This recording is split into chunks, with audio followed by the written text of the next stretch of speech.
Capítulo 10. O terceiro pensamento básico, o karma.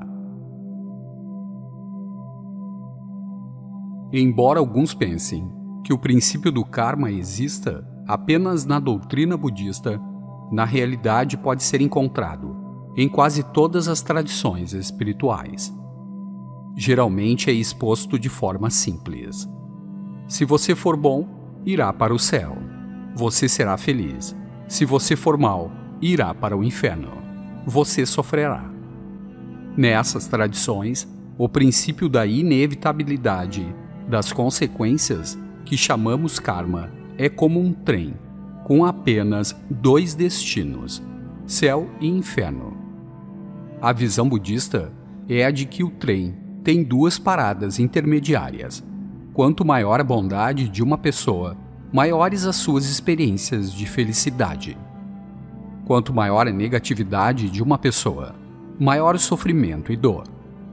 A realidade atual do nosso dia a dia é o resultado kármico dos nossos pensamentos, palavras e atos nesta vida e em vidas passadas. Algumas pessoas têm dificuldade com a visão mais extensa que o budismo possui do karma, porque não acreditam em reencarnação. Como não podem constatar que elas próprias ou qualquer outra pessoa terão uma existência futura, ou que tiveram alguma existência anterior, não conseguem aceitar a ideia de renascimento. Mas o fato de que não conseguimos nos lembrar de vidas passadas ou vislumbrar vidas futuras não é o motivo suficiente para não acreditarmos nelas. Há muitas coisas nas quais temos confiança, apesar de não podermos enxergá-las ou constatá-las empiricamente, como o amanhã. Não podemos provar que amanhã vai acontecer, mas estamos prontos a apostar que sim. As pessoas não podem provar que em uma certa idade vão se aposentar, viver daquilo que reservaram, ter uma vida tranquila e se divertir. No entanto, muitos estão economizando para isso. Da mesma forma, a incapacidade de recordar ou antever outras vidas não significa que elas não existam. O karma pode ser comparado a uma semente, que em condições adequadas dará lugar a uma planta. Se você colocar na terra uma semente de cevada, pode ter certeza de que obterá um broto de cevada. A semente não vai produzir arroz. A mente é como um campo fértil. Coisas de todos os tipos podem crescer nele. Quando plantamos uma semente, um ato, uma palavra ou um pensamento, num dado momento, será produzido um fruto que irá amadurecer e cair por terra, perpetuando e incrementando aquela mesma espécie. Momento a momento, plantamos sementes de causalidade, potentes com nosso corpo, fala e mente. Quando se juntarem a condições adequadas para o amadurecimento do nosso karma, teremos que lidar com as consequências das coisas que plantamos. Embora sejamos responsáveis por aquilo que semeamos, esquecemos que lançamos aquelas sementes e, quando amadurecem, damos crédito a pessoas ou coisas fora de nós pelo acontecido, ou então as culpamos por isso. Somos como uma ave pousada sobre uma rocha que consegue ver sua sombra, mas que quando voa esquece-se de que a sombra existe. A cada vez que pousa, a ave pensa que encontrou uma sombra completamente nova.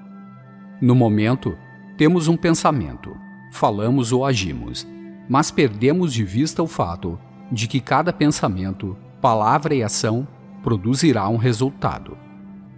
Quando o fruto finalmente amadurece, pensamos: por que isso aconteceu comigo? Não fiz nada para merecer isto? Uma vez que tenhamos cometido uma ação negativa, a menos que ela venha a ser purificada, viveremos as suas consequências. Não podemos nos esquivar da responsabilidade, nem tentar fazer o karma desaparecer por meio de justificativas. As coisas não funcionam assim. Todo aquele que pratica um ato irá infalivelmente viver os seus resultados, quer positivos, quer negativos. Cada momento dos nossos pensamentos, palavras e atos é como um ponto no tecido de nossa futura realidade. Latentes, em nossa experiência presente, estão oceanos de karma, vindos de incontáveis vidas passadas. Karma este que, nas condições apropriadas, frutificará. Para encontrarmos liberação do samsara, precisamos trabalhar no nível das causas, não no nível dos resultados. O prazer e a dor que aparecem como consequência do nosso comportamento. Para fazer isso, precisamos purificar nossos erros passados e modificar a mente, que planta sementes do sofrimento. Precisamos purificar os venenos mentais, que perpetuam o karma infindável.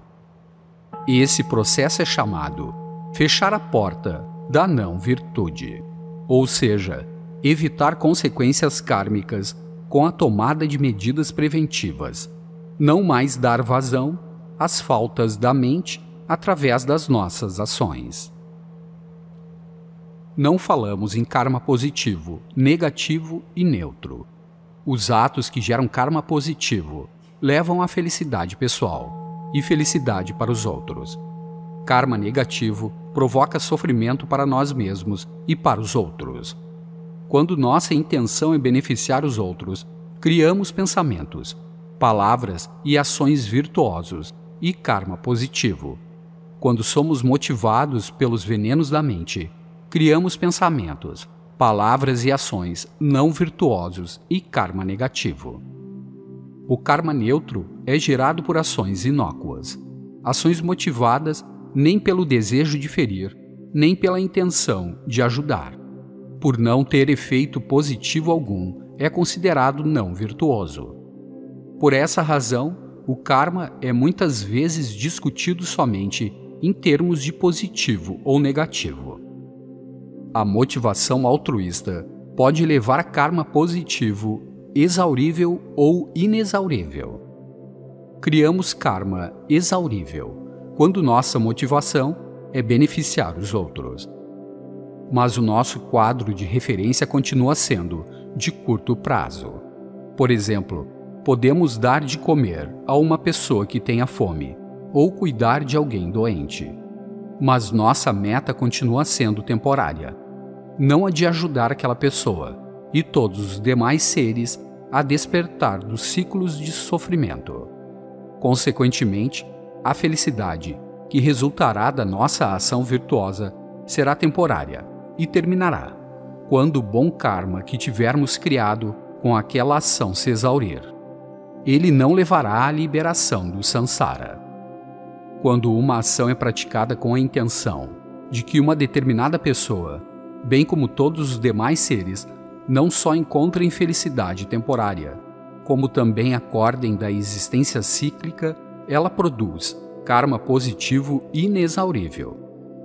Esse karma resulta não apenas em felicidade nos reinos superiores da experiência, em termos últimos, resulta em iluminação.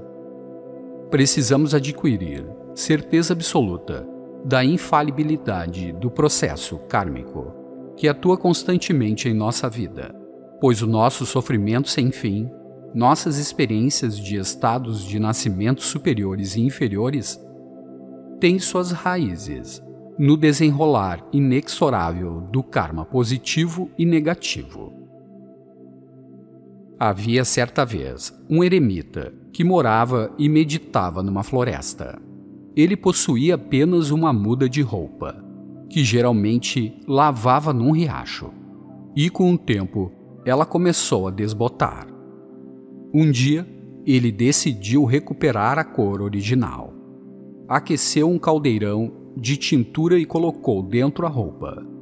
Nesse interim, um fazendeiro vasculhava a região, em busca de um bezerro perdido.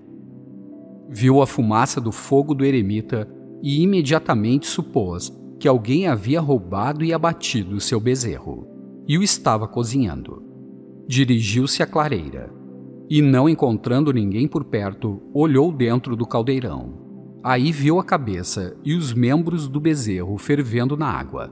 Ele correu até o rei, gritando: Esse homem, que se diz um grande sábio, não passa de um simples ladrão. Roubou meu bezerro e agora mesmo está ocupado cozinhando-o para o jantar.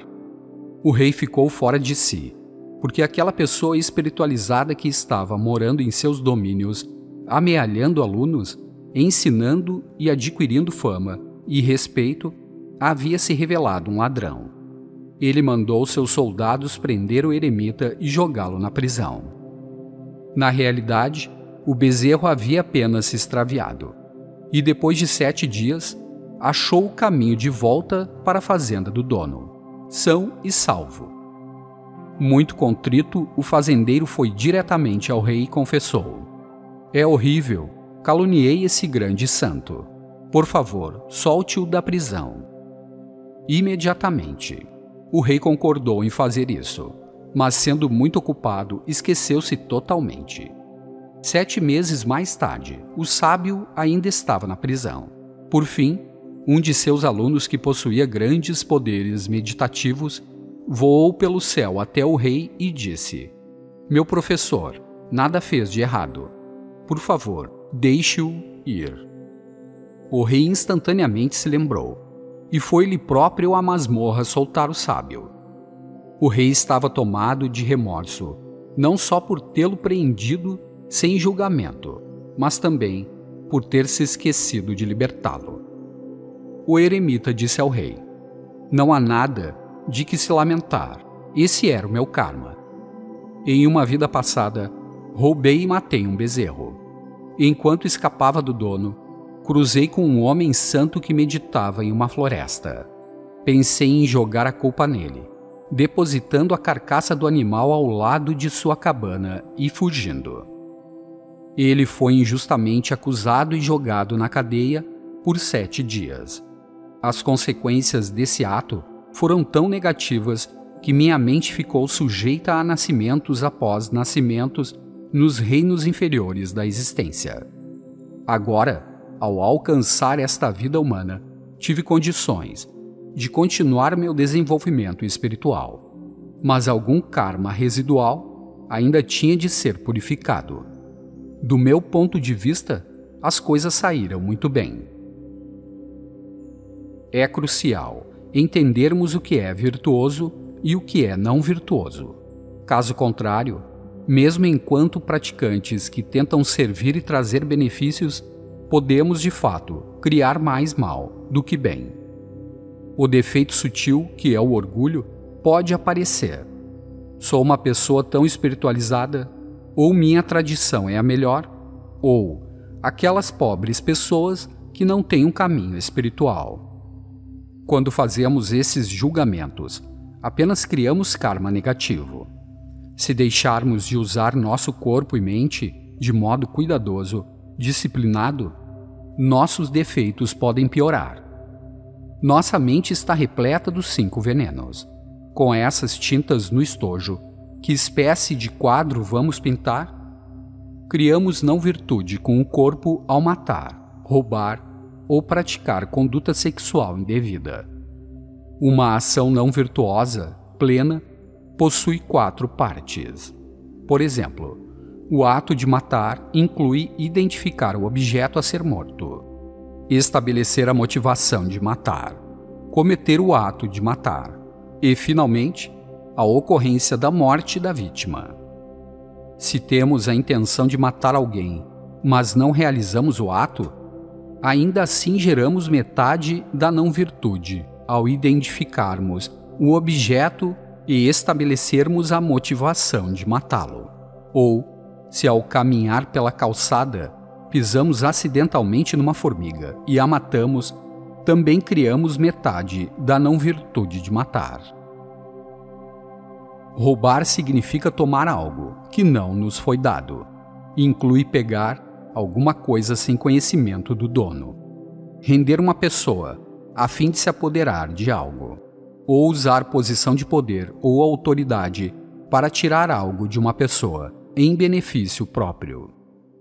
Conduta sexual indevida consiste em atividade sexual com o menor, com o doente ou em situação que cause desconforto mental ou emocional, ou que cause a quebra de um voto ou de um compromisso para com o parceiro sexual, quer em relação a si próprio, quer em relação a outra pessoa. As 4 não-virtudes da fala incluem mentir, sendo a pior mentira a falsa afirmação de que se tem realização espiritual. Calúnia, que implica o uso da fala para separar amigos próximos, o pior caso, sendo caluniar membros do nosso grupo espiritual. Fala áspera, que fere os outros. A tagarelice, o uso de palavras vãs, que desperdiçam nosso próprio tempo e o dos outros. A primeira das 3 não-virtudes da mente é a cobiça. A segunda não-virtude consiste nos pensamentos mal-intencionados. Querer causar mal ao próximo. Desejar que o próximo venha a ser prejudicado ou regozijar-se com o mal feito ao próximo. A terceira não-virtude mental é a visão equivocada. Ter visão equivocada significa pensar de modo muito antagônico, o que é diferente de duvidar e questionar, componentes saudáveis da contemplação espiritual. Acreditar que é bom ser mal ou que é mal ser bom é um exemplo da visão equivocada. Um outro é não acreditar na natureza ilusória das experiências porque não podemos provar isso, negando, assim, a verdade fundamental, que por fim propiciará liberação do sofrimento. Pois, embora não possamos provar que a nossa experiência seja ilusória, tampouco podemos provar que não o seja.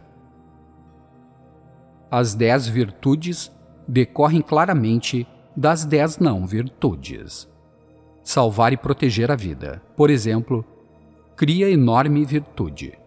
Todos os seres são iguais na medida em que todos buscam a felicidade, não querem sofrer e valorizam sua vida tanto quanto nós valorizamos a nossa. Salvar a vida de um inseto ou de um outro animal é extremamente virtuoso.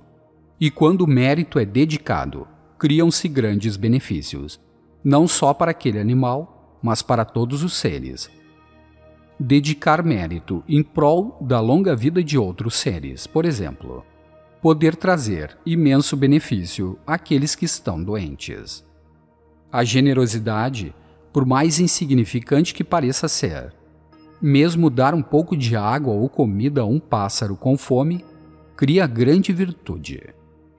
Manter disciplina no relacionamento sexual, dizer a verdade, usar a fala para criar harmonia, para ajudar a mente de uma outra pessoa e para criar benefícios temporários e definitivos para si próprio e para os outros. Essas também são virtudes, assim como são regozijar-se com a felicidade dos outros. Aprender, visão correta e gerar pensamentos que mostram bondade e intenção de ajudar. O fruto kármico de uma ação não virtuosa é parecido, quer você próprio pratique a ação, quer você peça que alguém a pratique, quer você se regozije quando uma outra pessoa a realiza. Se você recitar 100 mantras sozinho, cria a virtude associada à recitação desse número de mantras. Mas se um grupo de 10 pessoas recita 100 mantras, cada membro do grupo gera a virtude de recitar 1000 mantras. Igualmente, se um membro de um grupo mata alguém, todas as demais pessoas do grupo geram a mesma não-virtude. Embora nossa situação possa parecer sem conserto, por meio da confissão e da purificação, podemos evitar o karma negativo que acumulamos desde o tempo sem princípio. Disse que a única virtude da não-virtude é que pode ser purificada. Quando eu era criança, pequena, uma senhora veio visitar minha mãe. Ela usava um colar do qual pendia um objeto liso e brilhante. Fascinado, perguntei-lhe o que era. Um osso de peixe, respondeu. Eu o quis para mim. Tinha que ter um igual. Então, corri até o rio e peguei um peixe pequeno, pensando que teria dentro um osso lindo. Pus o peixe no chão e tirei minha faca. Não conseguia olhar ao tentar cortar o peixe, de modo que voltei o rosto para o outro lado. Mas a faca estava sem corte, e eu não conseguia matar o peixe. Ele ficou pulando de um lado para o outro, e finalmente morreu de exposição ao ar. Quando parou de se movimentar, abri-o e olhei dentro. Não havia osso algum parecido com o que a mulher usava no pescoço. Aborrecido, voltei para casa e disse a ela: olhei dentro de um peixe, mas não conseguia encontrar um osso assim. Não, disse ela. Você só encontra um osso assim em peixes que moram no mar. Foi então que percebi que talvez tivesse feito algo de errado. Eu havia matado um peixe e não era sequer do tipo certo. Mais tarde, quando tinha 22 anos e estava fazendo meu segundo retiro de meditação, de 3 anos, tive um sonho em que olhava para uma extensão vastíssima de água. O céu e a água se encontravam. Nunca havia visto nada parecido, nem mesmo um desenho. Já que o Tibete não é banhado pelo mar, indaguei: o que é isto? Alguém no sonho disse: este é o lugar onde você vai renascer. Então, lembrei-me do peixe e compreendi que esse era o karma que eu havia criado ao matá-lo. Pedi em oração: se vou renascer como peixe, faça com que eu seja um peixe pequeno para não criar mais karma negativo, comendo outros peixes. Quando acordei, bem cedo na manhã seguinte, um peixe apareceu no escuro à minha frente. Para todo lado que eu voltava, o peixe estava ali. Não podia fugir dele. Comecei a recitar o mantra Om Mani Padme Hum. Nos intervalos das sessões de prática do retiro, dedicando a virtude da minha prática ao peixe que havia matado. Depois de completar 1 milhão de recitações, o peixe finalmente desapareceu. Penso que agora, possivelmente, tenha purificado meu karma com peixes.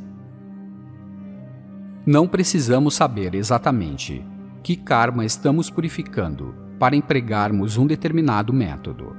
As técnicas de purificação atuam sobre o karma negativo de toda espécie. O desenvolvimento de compaixão, amor, bondade e altruísmo, a recitação de mantras, a meditação sobre os seres iluminados e preces a eles, tudo isso ajuda a diminuir nosso sofrimento presente. Ajuda a nos tornarmos mais cuidadosos quando estamos praticando evitar causar o mal, e também ajuda a purificar as causas do sofrimento futuro. No entanto, enquanto estamos fazendo prática de purificação, se pensarmos, tenho tanto karma negativo para purificar, ou quero realmente alcançar a iluminação, nossa motivação não será pura. Esse tipo de prática voltada para os nossos próprios interesses é mesmo eficaz do que a atitude de alguém que gera compaixão pura, mesmo fora do contexto de uma prática formal. Dentre todos os métodos, o mais eficaz é a prática formal, feita com base na compaixão e na intenção de liberar todos os seres do samsara. Sempre que manifestamos amor, compaixão, bondade de coração e a intenção pura de trazer ajuda, essas qualidades, como um solvente, naturalmente purificam e dissolvem o karma. Asanga, um grande praticante budista hindu, retirou-se em uma caverna para meditar dia e noite no Buda Maitreya. Depois de 6 anos, não tinha tido um único sonho auspicioso, uma única visão, nenhum sinal de realização. Então, concluiu que sua meditação era inútil. Deixou a caverna e, ao seguir pela estrada, passou por um homem que esfregava um lenço de seda numa coluna de ferro. Asanga perguntou ao homem: O que o senhor está fazendo? Estou fazendo uma agulha, respondeu o homem. A sanga pensou, mas que perseverança! Ele está esfregando uma coluna de ferro com um lenço de seda para fazer uma agulha. E eu sequer tenho paciência suficiente para permanecer em retiro. Caminhou de volta para sua caverna e começou novamente a meditar, dia e noite, no Buda Maitreya. Depois de mais 3 anos de meditação, ele ainda não havia recebido sinal algum de realização. Nenhum sonho, nenhuma visão, nada. Novamente, muito desanimado, deixou o retiro. Ao seguir pela estrada, viu um homem que mergulhava uma pena num balde d'água e passava sobre a superfície de um enorme rochedo. A sanga perguntou ao homem o que fazia.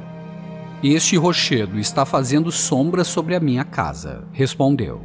Então, eu estou removendo.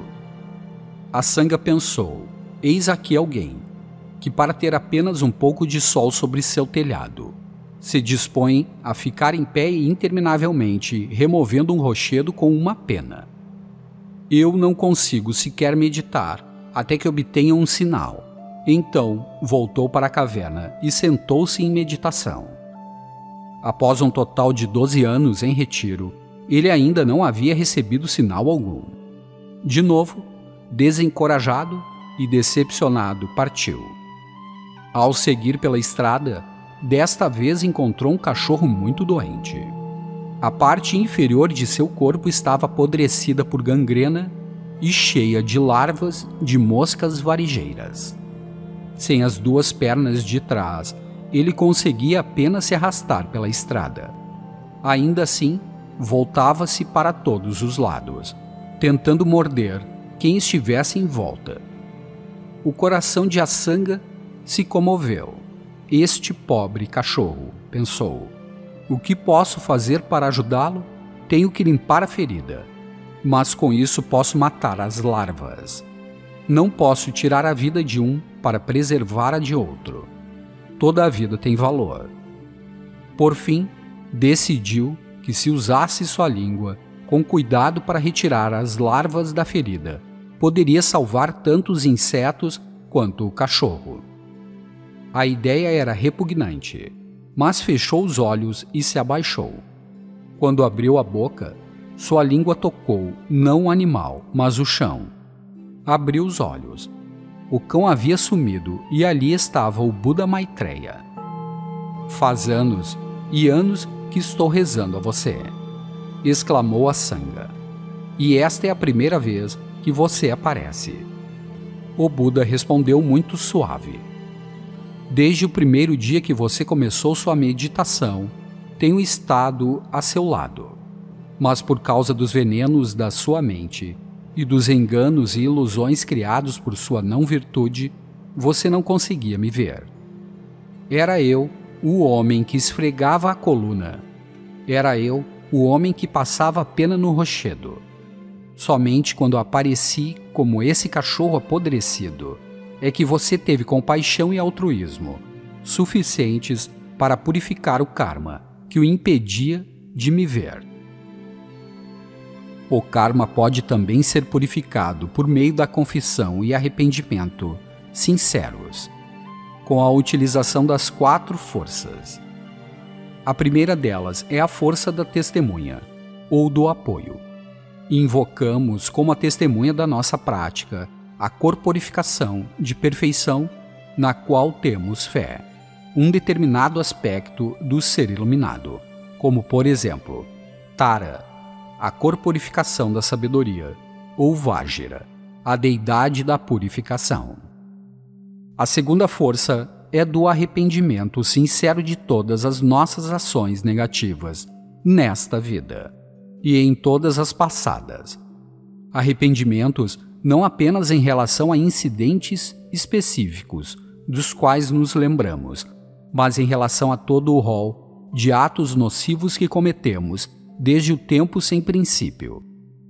O arrependimento precisa ser sincero, como se de repente percebêssemos que, por engano, tínhamos engolido um veneno mortal. sentimos angústia por termos agido durante incontáveis vidas, por formas que apenas resultarão em sofrimento. Arrependemo-nos por ser negligentes, ignorantes quanto às consequências morais do que fizemos. Reconhecemos essas ações como danosas e aceitamos responsabilidade por elas.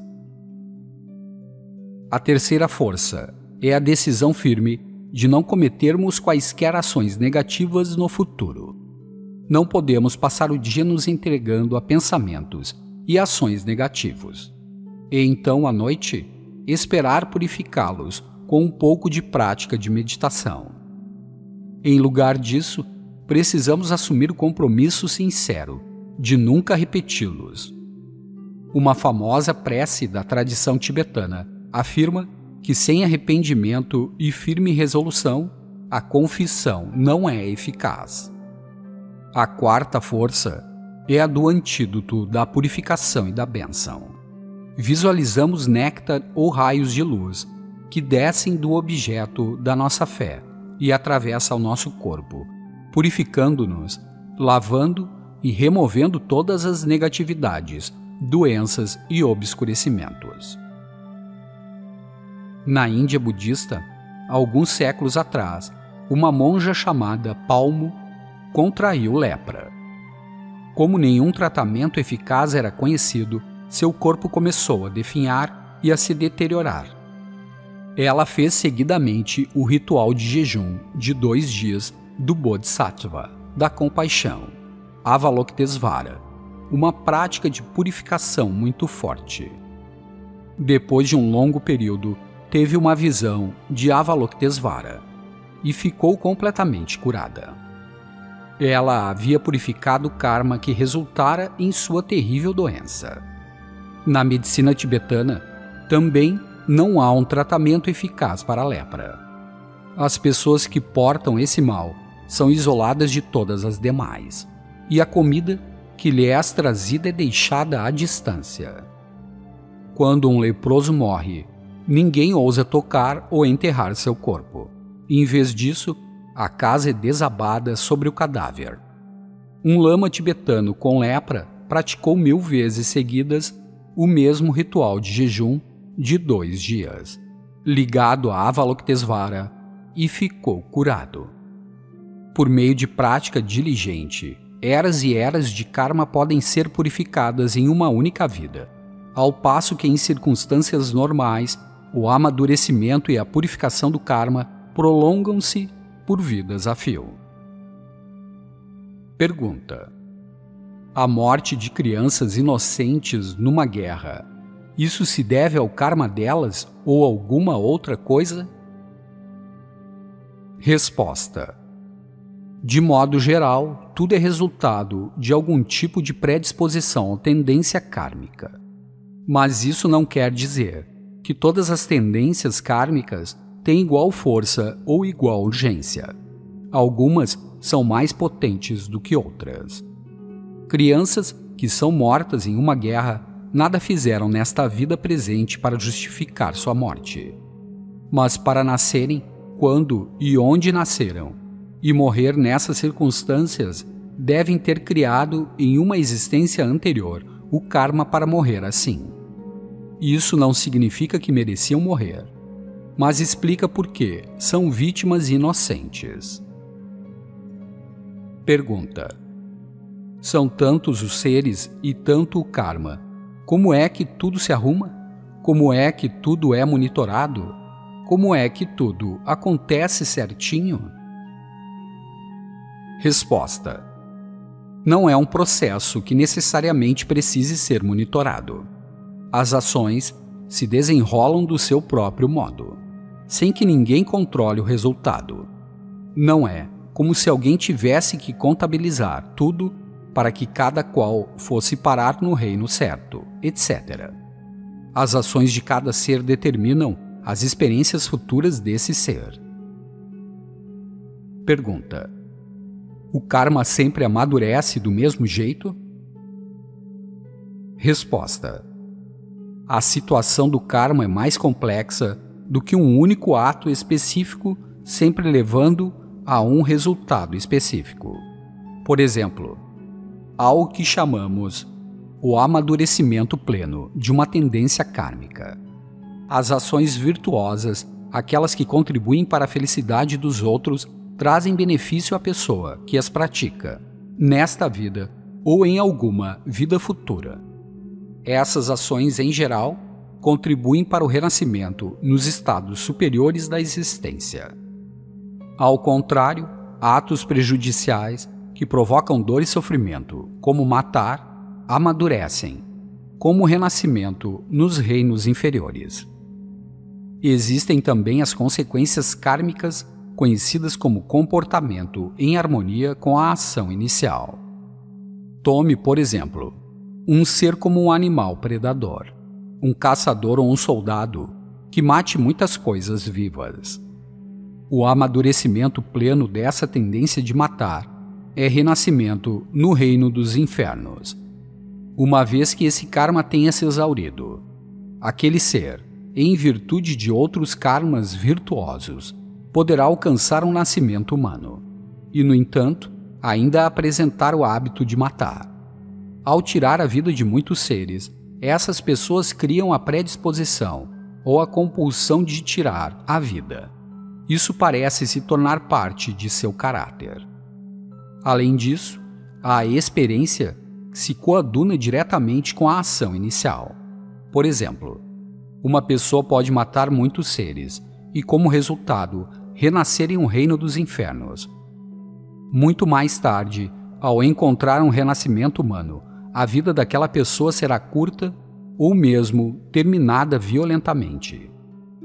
Um único ato possui uma multiplicidade de consequências potenciais. As coisas não acontecem no sentido de que praticamos um ato. Então vamos para um outro reino pagar as consequências. E então voltamos novamente para o reino humano. Na realidade, as coisas são muito mais complicadas. O importante é compreender que se cometemos uma ação nociva numa vida passada ou nesta vida, inevitavelmente criamos karma negativo. Não podemos escapar desse fato, embora possa haver aspectos dele dos quais não estejamos cientes no momento. Pergunta: considerando a quantidade de karma negativo que gerei só nesta vida, simplesmente por ignorância, por não compreender os efeitos do que eu estava fazendo, ajuda saber que há práticas de meditação que posso fazer, e saber que a compaixão, o amor e a bondade também purificam o karma. Mas e toda a não virtude que criamos a cada dia, sem ter a intenção disso? Por exemplo, comendo carne ou usando roupas de algodão, quando sabemos que insetos foram mortos na colheita do algodão? Resposta: é verdade que para podermos comer ou beber, outros seres, com frequência, são prejudicados. Alguns vegetarianos pensam que não têm responsabilidade alguma pela morte de seres vivos. Entretanto, ao se plantar e colher cereais, legumes e chá, muitos animais que vivem no solo são mortos quando a terra é revolvida e eles ficam expostos ou são esmagados, e muitos outros morrem afogados quando as lavouras são irrigadas. Nós, das religiões montanhosas do Tibete, costumávamos sentir grande compaixão pelas pessoas das terras baixas, que consumiam muitos cereais e legumes, por causa do grande número de insetos que morriam para que elas pudessem comer. Quando comíamos carne de iaque, um prato do nosso cotidiano, apenas um ser tinha que morrer para alimentar muitas pessoas por muitas refeições. Nos campos de refugiados na Índia, onde moramos, depois de fugir da ocupação chinesa do Tibete, trabalhamos em fábricas de chá e vimos muitos insetos morrer, à medida que cada folha era arrancada durante a colheita. É difícil viver sem causar mal aos outros, mas podemos começar tentando não causar. Ao comer, seja carne, seja vegetais, ao menos não nos envolvemos com 3 dos 4 fatores da ação não virtuosa: identificar a vítima, estabelecer a motivação de matá-la e executá-la, ou ordenar que isso seja feito. Nossa única não virtude é o regozijo com o fato de sua morte, pelo nosso consumo de comida, através do qual compartilhamos a não virtude da pessoa que de fato provocou a morte. Além de não causar mal intencionalmente, podemos dedicar os méritos que criamos a todos aqueles seres com quem temos ligação, quer positiva, quer negativa. Neste caso, aqueles com quem temos uma ligação negativa pelo fato de comer, beber ou usar algodão, para que benefícios temporários e últimos surjam para eles. Então, nossa relação com esses seres pode se tornar a ligação deles com o caminho da liberação. Podemos até mesmo custear praticantes em retiro para que façam práticas especiais de purificação e dediquem o mérito dessas práticas aos seres que prejudicamos. Certa vez, alguém perguntou a um grande praticante acerca de sua vida passada, dizendo: "Você deve ter sido um lama muito elevado ou ter praticado grande virtude para conquistar tanta realização nesta vida." O praticante respondeu: "Nada disso. Em minha vida passada, fui um cabrito, sem nenhuma ligação prévia com o Dharma. Mas um grande yogi fez orações fervorosas em meu benefício, antes de comer meu corpo, e minha prática nesta vida é resultado dessas preces."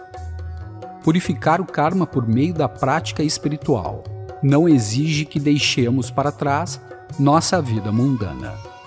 Antes, ao integrar a prática em nossas atividades do cotidiano, repousando na verdadeira natureza da mente, podemos purificar todo o nosso karma acumulado em uma só vida.